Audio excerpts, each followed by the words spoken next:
প্রতিনিধি হিসাবে আমি এই পৃথিবীতে জন্ম নিলাম মায়ের কোখে।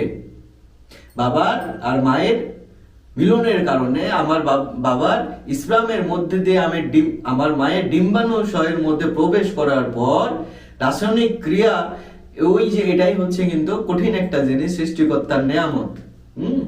এই রাসায়নিক ক্রিয়া হওয়ার পর মায়ের পেটে আমরা ধীরে ধীরে বড় হলাম। 40 দিন পর আত্মা রুহু প্রবেশ করলো। এই জিনিসগুলো অন্য কোথাও পাবেন না, ঠিক আছে? কোরআন কিংবা অন্যান্য জায়গায় পাবেন না। এগুলো হচ্ছে দিল কাবার, হচ্ছে দিল কোরআনের হচ্ছে মুর্শিদদের কাছে এই জিনিসগুলো জানতে পারবেন। হ্যাঁ, আপন মুর্শিদের কাছে এই জিনিসগুলো, আপন মুর্শিদের কাছে